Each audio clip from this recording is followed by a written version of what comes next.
¿Qué tal, amigos? Gracias por sintonizarme una vez más. Aquí estoy una vez más. Soy el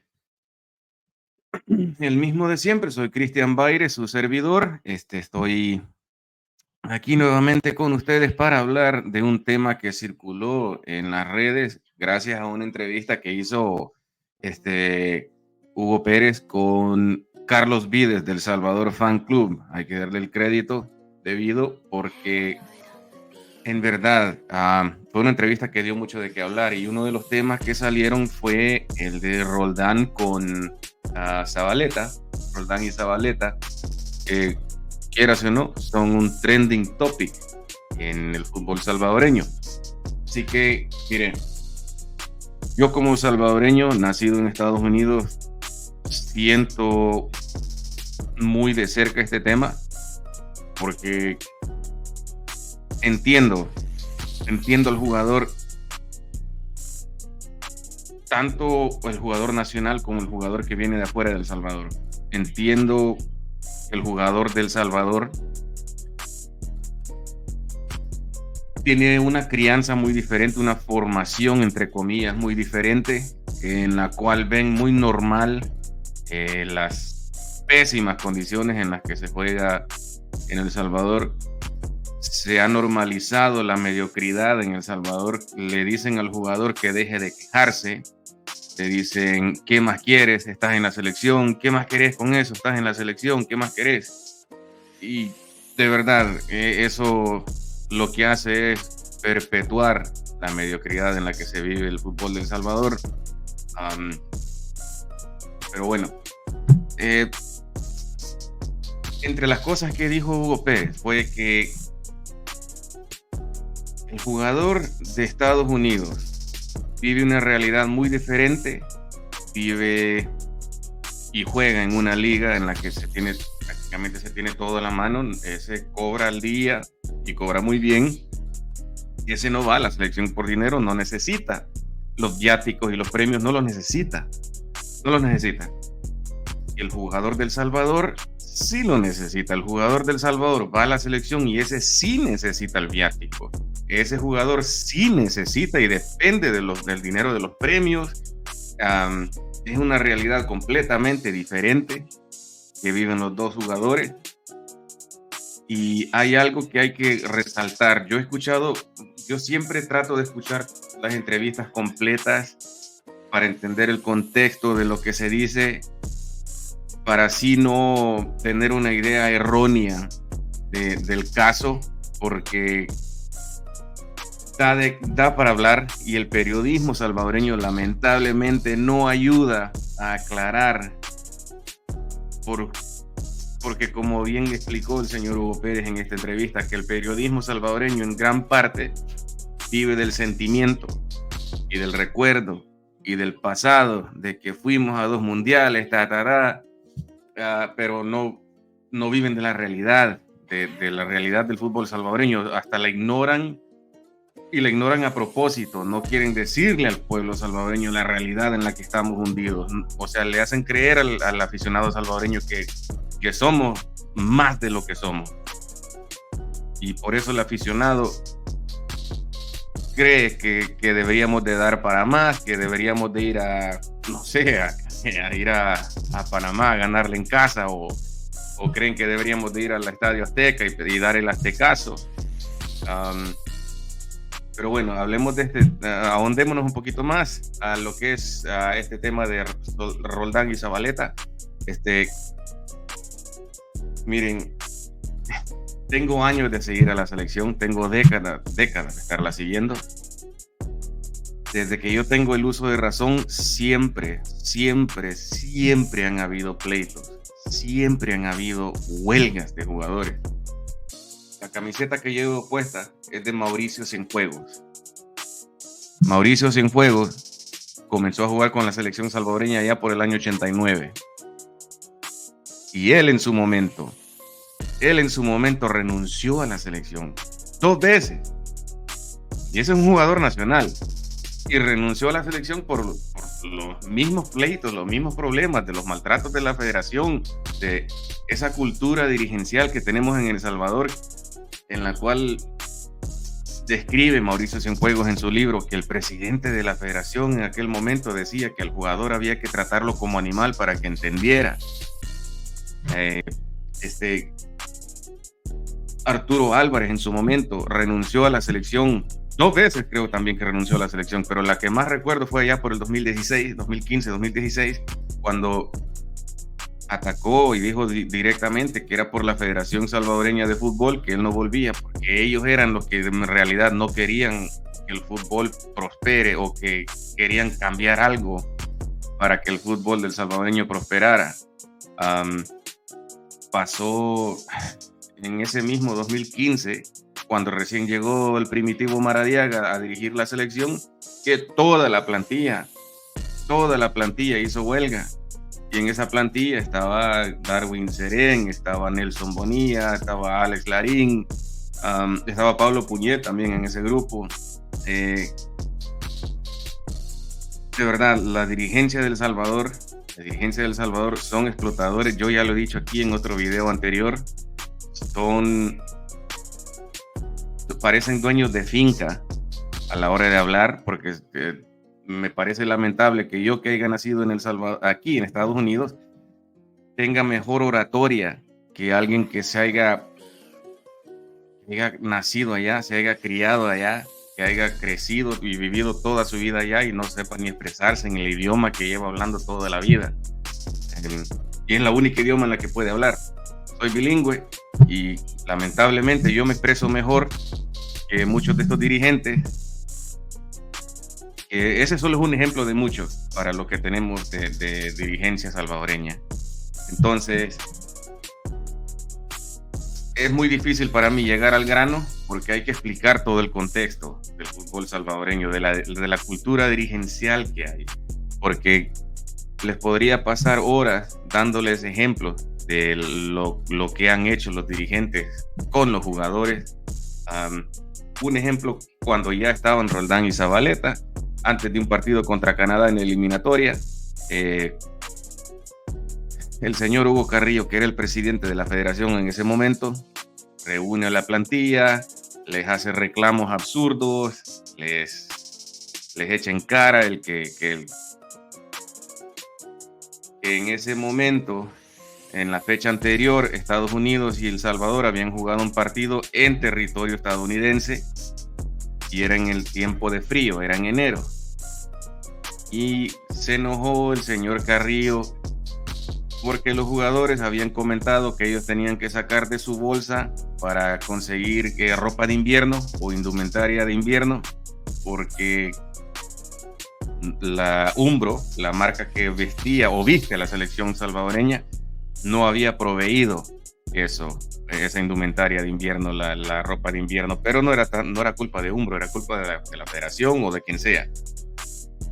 Pero el tema es que el señor Carrillo les echó en cara el que ellos hayan comentado eso y prácticamente, palabra más, palabra menos, les dijo: ok, están de irrespetuosos, no les voy a pagar. Le dijo a la secretaria: guárdese los cheques, que no les vamos a pagar. Y ahí se armó un pleito que los jugadores hasta habían dicho ya que entre toda la plantilla se habían puesto de acuerdo que no iban a jugar esa noche contra Canadá. Porque de verdad, ese es un ejemplo de muchos de la falta de respeto y de explotación, porque eso es explotación de un jugador. Pero vaya, que olvidémonos de la cantidad de dinero, que para mí es irrelevante. Vamos a que es un insulto lo que se le está haciendo al jugador. Porque yo te puedo deber $5 y al momento que tú me cobres esos $5, yo te insulto y te digo: no te los voy a dar, simplemente porque no quiero. O sea, usted se va a enojar o tú te vas a enojar, no por los $5, sino por el insulto. Entonces, Hugo Pérez explica, y esto lo ha explicado también Larín y Tamaca en entrevistas separadas, que los jugadores de afuera, no solo Roldán y Zabaleta, sino que el jugador de afuera en general, al estar en una situación en la que no necesitan estas cosas, en la que no necesitan el dinero de los premios, en la que no necesitan el dinero de los viáticos, ellos están en una situación en la que ellos sí pueden hacer huelgas y protestas y sí pueden abogar por el jugador que está dentro del fútbol salvadoreño. Y esto lo explicó también Hugo Pérez en esa entrevista con Carlos Vides.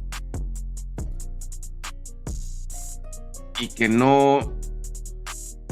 Otra cosa que explicó también Hugo Pérez es que el señor Dóniga, y esto también lo comparto, aunque también entiendo al señor Dóniga, que no se malentienda esto también, yo entiendo al señor Dóniga, que el señor Dóniga dice que yo no tengo que rogar a nadie, que el trabajo del entrenador es ese, de entrenar y convocar y nada más, pero que en El Salvador, lamentablemente, por la falta de recursos, por la falta de visión entre nuestros dirigentes, el que llegue a entrenar a la selección va a tener que trabajar de más.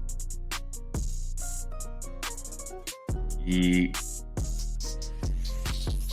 vaya que la cultura dirigencial que tenemos en El Salvador, vuelvo y repito, ese episodio que yo les conté fue con Hugo Carrillo de presidente. Luego vino la comisión normalizadora, palabras de Hugo Pérez, la comisión también le faltó a los jugadores.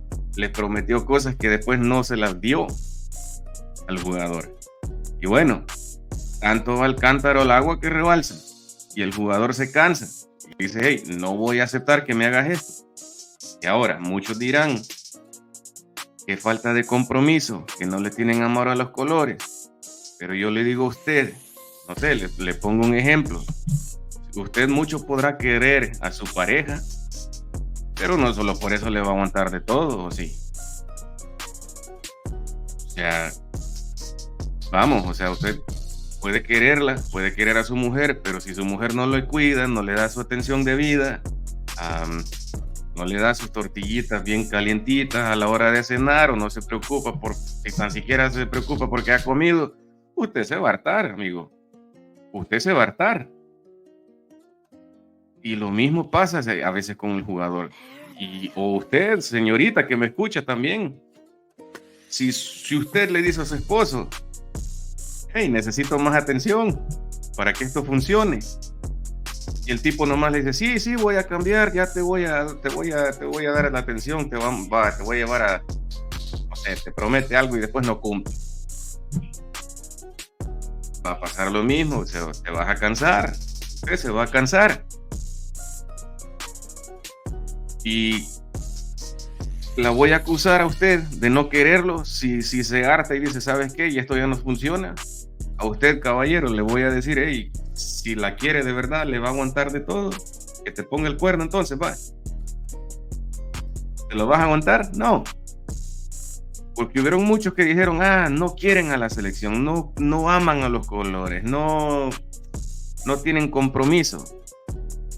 Y el señor Pérez tocó otro tema que yo también he tocado. Cuando dicen que el jugador de afuera no siente los colores. Yo digo, miren, primero jódanse porque a mí nadie me va a decir lo que soy, lo que siento. ¿Okay? Pero les recordó de ese episodio negro de la historia del fútbol salvadoreño allá en el 2013. ¿A dónde nacieron los jugadores que amañaron partidos? ¿A dónde nacieron? Si van a decir que el jugador que nació afuera no siente los colores y no ama al país, entonces díganme, ¿a dónde nacieron esos 22, 23 jugadores que fueron expulsados de por vida? ¿A dónde nacieron? ¿A dónde se criaron?